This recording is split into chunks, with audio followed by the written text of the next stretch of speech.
Shalom, shalom. This is now chapter 6 of teaching the end from the beginning. If you haven't been following, I'm doing a parties teaching on the different levels, basically staying in the solid mysteries to explain Bereshit, Genesis chapter 11, going back, the pre-covenant man going back to the Garden of Eden. Chapter 12 goes forward as we covenant with Abraham. We enter into Yahuwah's precious gift of his presence as the covenant builds and develops as we're heading towards the future. But 11 goes back, and that's how we learn. Now we're dealing with some cursing. This is part 6. We're picking up with Bereshit, Genesis chapter 4, in part 6 here. Of the two types, the two sons. It's a big picture of choosing good and evil. Stop and think about all the scriptures that talk about being persecuted for doing righteousness, of being killed. They will kill, persecute you, and destroy you for serving me. Hebel, he brought up the animal portions, the fat portions, at the one of the feasts. I'm not going to say which, in the the end of the seasons, because the feasts were taught back then too. Okay, the appointments were all carried out even before the feasts were taught. Yahuwah revealed himself to Moshe at the burning bush on Teruah, the fall feasts. You follow me? So even the feasts are spoken of as a type, even going through the deliverance out of Egypt.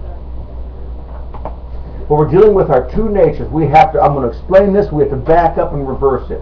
We have to go back to being Hebel before he was killed. Our Cain side, the Canaan side where it gets cursed, is what we have to repent of. It's just a teaching of the two natures. Okay? He saw man, it was corrupt. He made Adam good. Very good. He made him good. Very good. But man found many ways to destroy himself. And it's the same teaching, the two natures. When Yahushua talked about the end time, there are two in the field, one's taken, the other left. Two are grinding at the mill, one's taken, the other left. It's one person each. The natures are taken away because you're grinding the meal of the word, and you're tilling the seed, pulling the treasure out of the word. And as you're developing these two areas of how to produce in the scriptures, one of yourselves goes away. The old man who's driven by the Cain nature, to go back to the man driven by the Hebel nature who submitted to the Father's law and brought the animal portions and the fat. And of course Cain brought the flax seed and offered that up on the altar, and the Father was pretty much upset and it made him mad. Let's go into Cain's curse a little bit, and let's review it and we'll back up. Okay, this is chapter 4 of Genesis. So he said, "What have you done? The voice of your brother's blood," verse 10, 4:10, "cries out to me from the ground, says Elohim. But now you are cursed from the earth." And this is not the Adam's curse, this is Cain's curse. "You are cursed from the earth, which has opened up its mouth to receive your brother's blood from your hand. If you till the ground," see, adding to the curse of what Adam already had, "you will no longer yield its strength to you. You will be a fugitive and a vagabond and a wanderer upon this earth." Now look at the spiritual picture. The two types, the two natures of us as man. Before we were called, I just don't have time in these short videos, but before I was called, I enjoyed it back then. You know how the Father began to call me out? He took away the pleasure of my pursuits. I was in the car restoration, engine rebuilding, a musician in a band, and he just slowly, so gently and lovingly took the pleasure away. Then I started to lose interest. Notice, I think he bound down the spirits, whatever I did, because these weren't my money-making trades. They were more of my pleasure. He kept my trade going. The trade that I earned my living on, he kept that going. And he blessed that, but all the other ones he started to, because I filled up my time with those, you see. And I wasted all my time with those, so he dwindled them away. So read this in this context. "So when I till the ground, it will no longer yield its strength to me." I was tilling my ground in my earthly pursuits, you see. "And you will be a fugitive or a wanderer on the earth." So as I was walking through my earth before my call under the curse, again, we're reversing these chapters. We're going back to Genesis. Okay? So as the Father reversed the curse, and I was walking as a fugitive, a vagabond, and a wanderer upon this earth, driven by every spirit possible, caught up in all of Satan's traps and snares and pits, just driven to and fro by the winds of whatever Satan wanted to broadcast my way to keep me into bondage of these activities that on the surface are fine, but they weren't money makers. It was more of a pleasure than a money maker. You know, you musicians, you understand, I mean, you love to play. Working in a band is a wonderful thing, but there's really no money in it. You know what I mean? It's not something you're going to make money on unless you do it full time and starve. You know? So that's the drying up process. I'm speaking this in reverse. We're backing up through Cain, heading back to Hebel. Okay? So this is the curse we're heading into. Now, as we fell away, it's a type, picture, a sewed picture of us falling away, a combination of drash. If you till the ground, it will no longer yield its strength to you. You're losing your joy. Since you've chosen to just offer me a grain offering and not put any blood into it, in the context of putting your heart into it, now this is what's going to happen to you. You'll be a vagabond and a wanderer in the earth. So Canaan said to Yahuwah, my punishment is too hard to bear. So you've driven me from your face, the face of the ground, and I'm hidden from your face. And I will be a fugitive and a wanderer in the earth, and it shall be that anyone who finds me will kill me. And there's even this curse/blessing that the Father put on those who try to kill Cain. He understands his people are in prison. I think this is almost a command to the spirit world. You don't kill by first fruit. Remember, Bereshit 5 is just the line of the first fruit, with certain additions who are going to intermingle with the storyline that's going to happen in the future. They're not all first fruits, what I'm saying, but most of them are.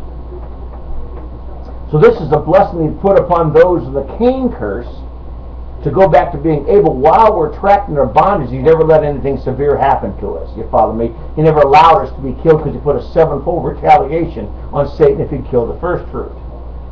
You see? You know, the Cain and Abel's the two natures again.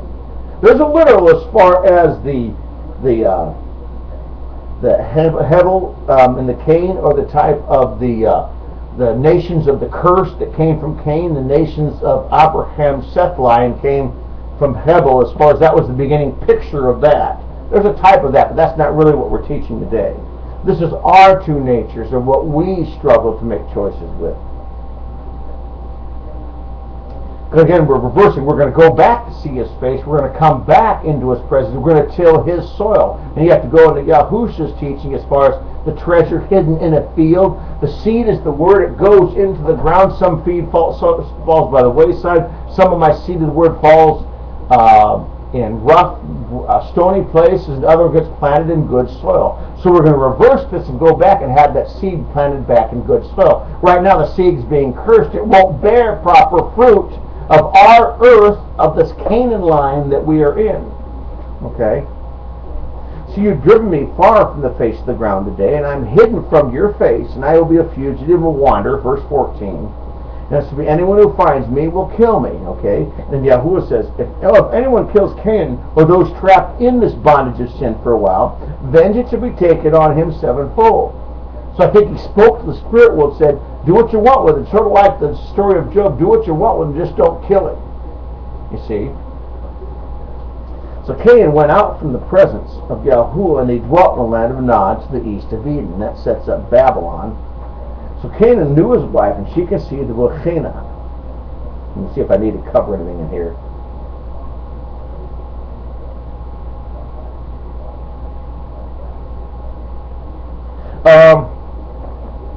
Jump to verse 25. Let's just hit this very quickly.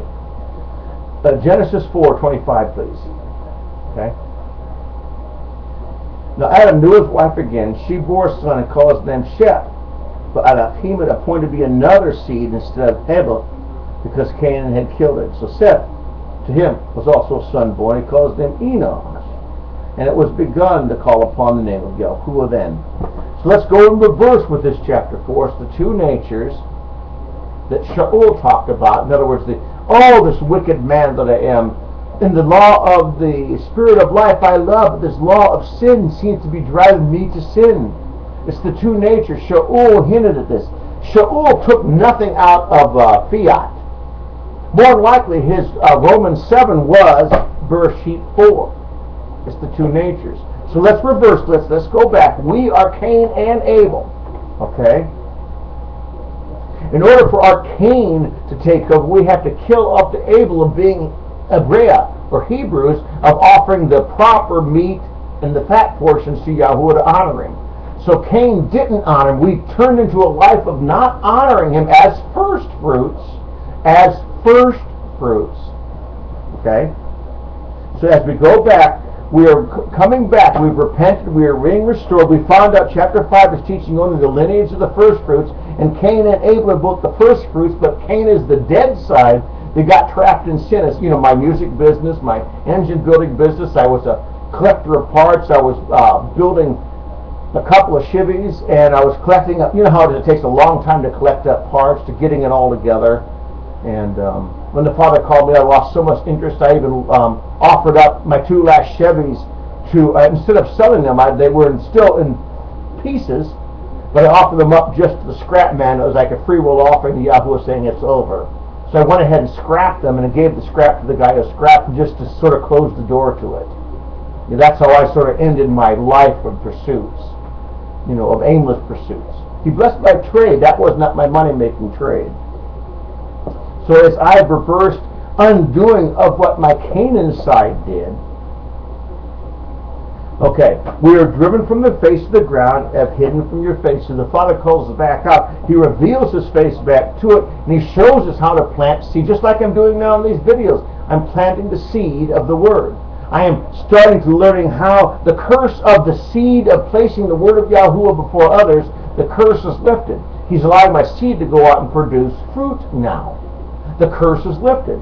I'm no longer hidden from the nourishment of the face of the ground. I will no longer be a wanderer, a vagabond. The Torah and the Tanakh, the prophets say, we walk upon the narrow path. We don't go to the right hand. We don't go to the left. We walk through the Red Sea. There's no right or left on the Red Sea.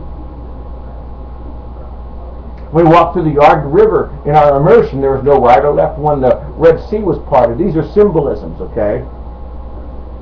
So we're not a fugitive, a vagabond. We are sealed covenant members of Yahuwah's family. We're not vagabonds cast off from him. So all this is being reversed. So like verse 11, you're cursed from the earth. The curse has been lifted. Yahushua has redeemed us from the curse of the law.